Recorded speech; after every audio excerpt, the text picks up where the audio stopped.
नमस्कार मित्रांनो. तो आपल्यासोबत आज आहे अमोल भाऊ वांडेकर, जे हिंदू धर्म रक्षक पण आहे आणि एक धारकरी पण आहे. सो त्यांच्याशी संवाद साधूया आणि त्यांना एक दोन क्वेश्चन घेऊ. सो अमोल भाऊ, आपल्याला मंदिराबद्दल काहीतरी सांगा आपल्या व्ह्युअर्ससाठी. नमस्कार.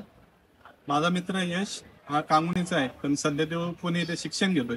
पण दिवाळीच्या सुट्ट्यामध्ये तो घरी आलेला आहे ना, आज मला भेटण्यासाठी शनी शिंगणापूरमध्ये आलेला आहे. आपण जे पाहतो पाठीमागे शनिदेवाची मूर्ती आहे, ही स्वयंभू शनी महाराज आहे. ती इथं समोर पानस नाला आहे, त्या पानस नाल्यामध्ये वाहून आलेली आहे. आणि इथं ते मामा भांजेंनी इथं स्थापना केलेली आहे. इथं कोणत्याही घराला दरवाजा नाहीये, इथं चोरी होत नाहीये. आणि इथं रोज भाविक हे लांबून लांबून दर्शनासाठी इथं येत असतात आणि प्रत्येकाची इच्छा इथं मागितल्यानंतर पूर्ण होत असते. लोक म्हणतात की शनी महाराज खूप कठोर आहे, पण ते दयालू पण तेवढेच आहे. त्यामुळे प्रत्येकाने शनी शिंगणापूरला एकदा अवश्य भेट द्यावी. जय श्रीराम, जय शनिदेव.